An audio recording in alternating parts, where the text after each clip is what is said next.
Hi, mga Merly Sandy Alia. Nuna bumito yung inu yung ay bilang mutang ni inu si mayunga. So my name is Merly Sandy Alia.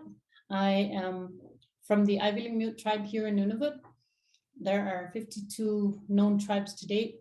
And I'm from the Ivy Mute, the big mammal hunters, the warriors. And my grandfather was our last leader. He passed on about 7 years ago, whom I grew up with in his home and taught our traditions. His father was a leader, and his grandfather and his great-grandfather, it was passed on to the eldest son. And when you're born from a leader from the Ivy tribe, you get a dress like this every winter, and it tells your story of where you come from, who you are.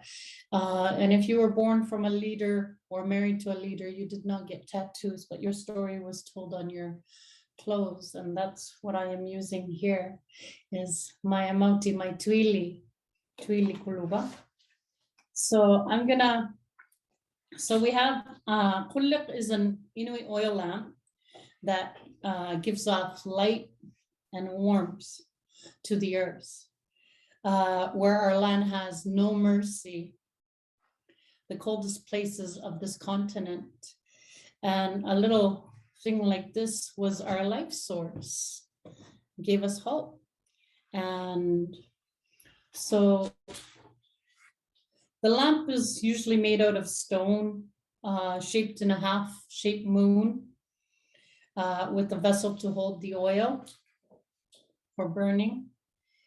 And women would collect moss or Arctic cotton, which we call suputi, or kangoya. It's like a little tree that gives off cotton. So, we're also cotton pickers, I guess. But you mix them together. The Arctic cotton gives off a lot of light.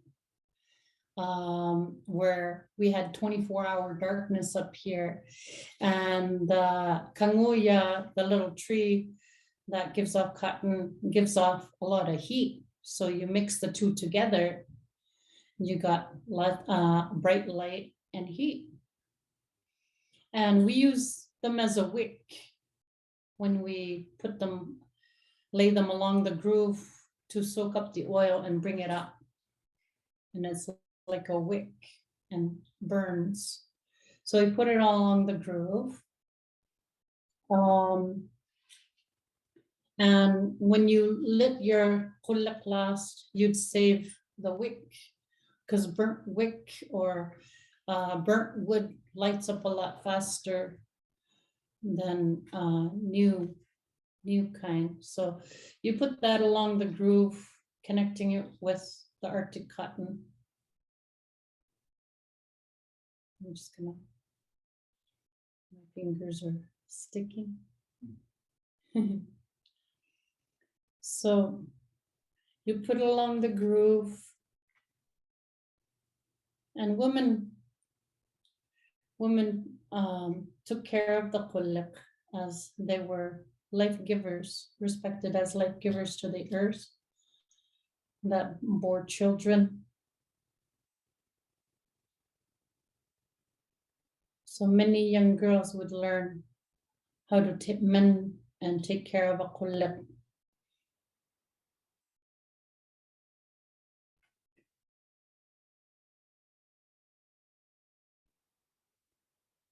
So in the coldest places of this continent, and if not the world, the darkest places, 24-hour darkness, this oil lamp gave us so much. We'd use this oil lamp, Qulliq, to melt ice for drinking, to cook our food, dry our clothes, thaw out clothes or meat, whatever you need to thaw out. This was our life source, the very means of our survival up here.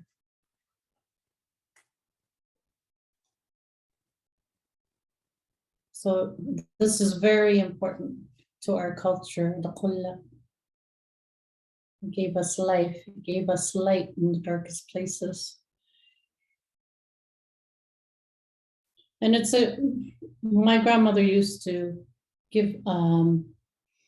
use it as an example in her stories that you can be the light in the darkest places. If you have anything challenging you in your life, and as you're healing, you help people because you understand the situation you've been through, and you could help people through it, and you could be that light. So, and back then, the bowhead whale was the best kind of oil to use because it doesn't give off soot. Kind of like virgin olive oil, it doesn't give off soot. And the beluga whales is the same thing. It's very pure oil. So they would use that. But once the whalers came and they hunted quite a bit of whale and bowhead whales, Inuit started mainly using seal oil, which gives off a lot of soot, but still worked. Any oil works. So this is oil. It used oil from before. That's why it's dark. And women use this. It's called taktu. Some husbands made it out of ivory or bone or something like that. In this case, I picked this up from Qulliq, which is a region of Nunavut.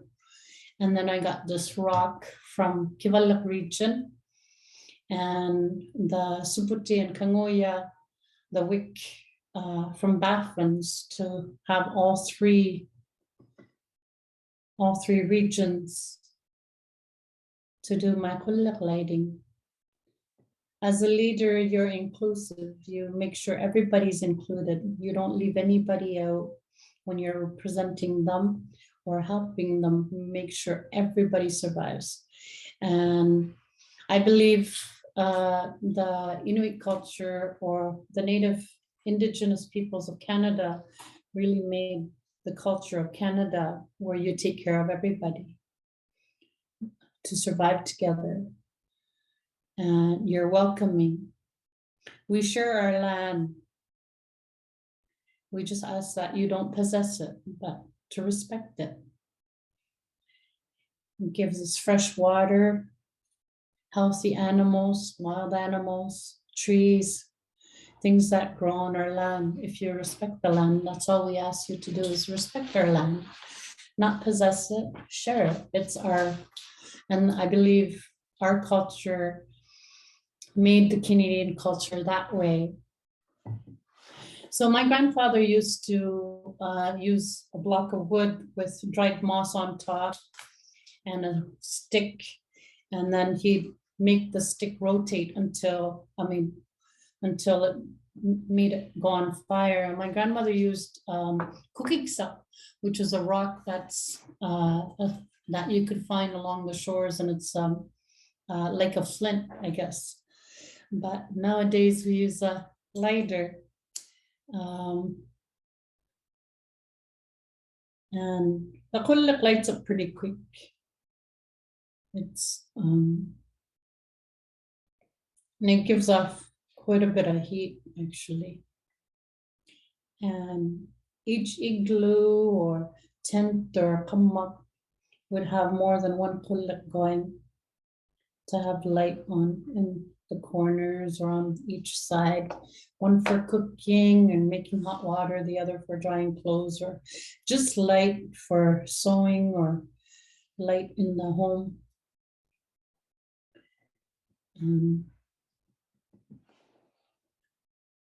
Once lit, the wick slowly burns and is tended with this hook-shaped tool.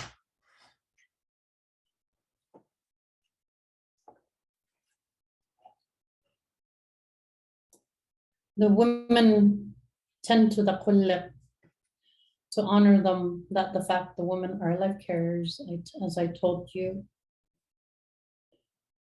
The Qulliq was used for many, many things, many things. And it's like a fireplace that you can carry around. It's a beautiful, beautiful thing. And this little thing kept us alive way up here. Gave us water, food to eat, light. Hope to survive. And you can be that little Qulliq out there, no matter who you are. When you know your roots and where you come from, and you're proud of it, you could survive anywhere, absolutely anywhere. You could be the light to other people that are going through a lot of things. You tend a very skilled woman would make her fire quite even. And this is getting pretty even. And just like a fireplace, it brings that warmth, that light, that energy, calming.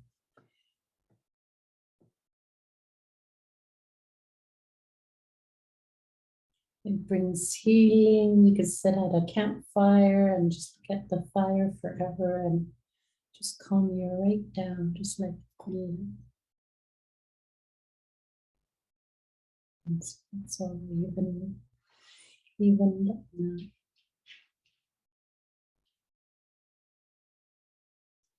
And the light also connects us to our ancestors. Our ancestors were amazing warriors. Because they survived, we are here today. As much as they went through a lot of racism and injustice, and many of them were killed off, but because they were warriors and strong, that you're connected to your ancestors of 30 generations, and they keep you strong. You keep your tradition alive. You'll stay in connection with your ancestors of who you are. And this is burning very well, actually. You could take any part of it and move it. Any part of the fire and move it.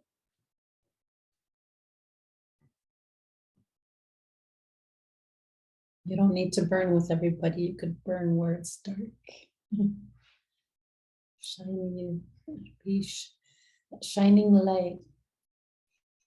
Be that true Canadian.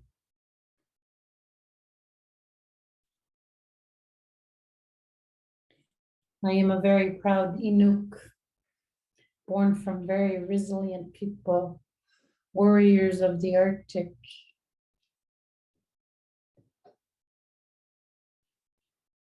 In order for anyone to heal, you gotta get to know your roots and be proud of who you are.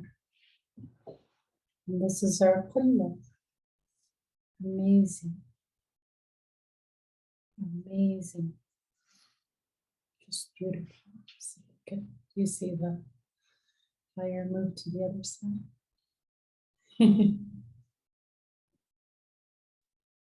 Yeah.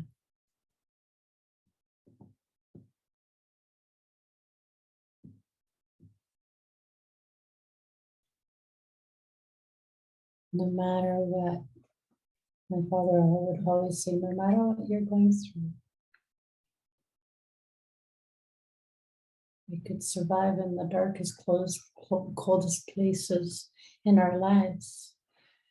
Just make sure you keep your mental health. Try and stay strong with your mental health and try and stay sane and take a breather and breathe and don't make quick decisions. Anger is okay, but just don't use it to harm anyone. You could get angry at a situation, and it could be good anger so that you can learn from it or learn to fight it or something, but don't use it to harm. Try and stay sane. It's all the way across now. It's amazing, this thing here. It's just gave life.